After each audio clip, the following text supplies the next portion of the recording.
We're doing a deep dive today into a threat that probably takes out more hardware than any hacker ever could. We're talking about environmental failure. That's silent killer. Exactly. A little water leak, a sudden temperature spike, and just like that, a company's critical gear is gone.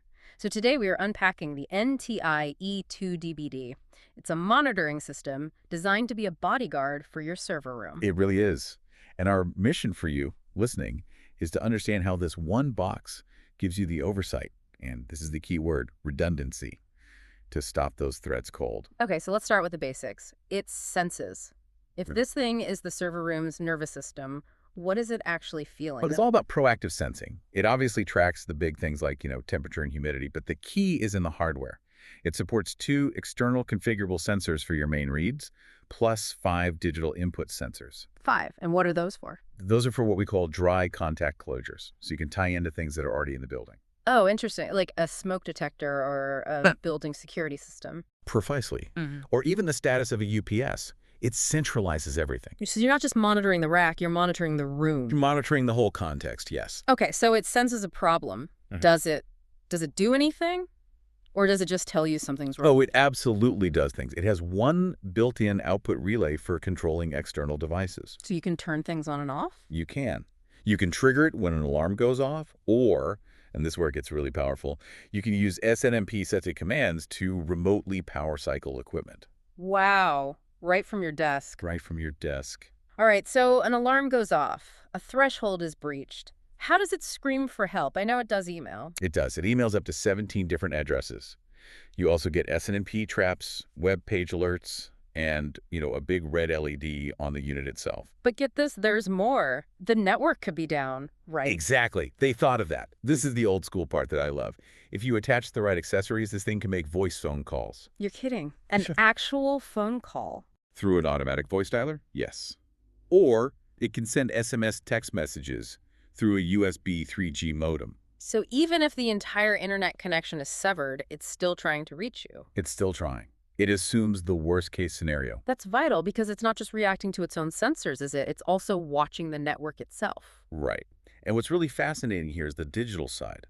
The box runs Linux, so it can actually ping up to 64 IP devices on your network. And if one of them goes offline, It sends an alert instantly.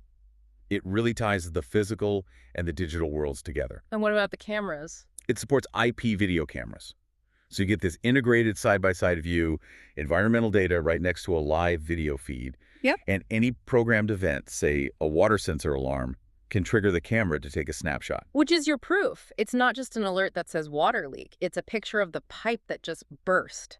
Cuts your diagnosis time to 0. Exactly. Okay, let's talk reliability. The monitor can't be the weak link in the chain. And it isn't. It's built for it. Right. It has dual DC power inputs. Meaning? Meaning if your primary power source fails, it just automatically switches to the second one. No interruption. And that's before you even get to the battery. That's before the final layer. Uh-huh. Correct. There's an optional sealed lithium battery that gives you 2 hours of backup power.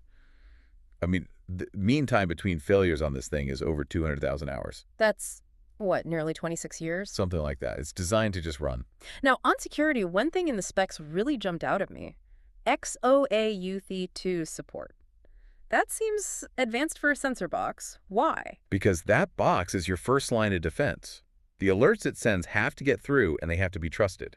Using XOUkeys2 just means you have much higher security for authenticating with modern email systems, like Gmail or Microsoft 365. It makes sure the alert doesn't get blocked or where it's intercepted. Securing the communication path itself. Makes sense. So let's tie this all together. Why 2 hours? Why is that 2-hour battery backup window so important? Because that window is the difference between panic and control. It gives you just enough time to figure out what's wrong with the power and execute a graceful remote shutdown of your servers. Or to get someone on site. It turns a catastrophe into a managed incident. That's what enterprise stability is all about. It really is. And that brings up a final thought. This thing is labeled a small enterprise system. Yeah. But given that it can watch 64 devices, control things, integrate cameras, a question for you to think about is, what's the largest practical facility you could actually manage with just one of these units? How far could you really push it?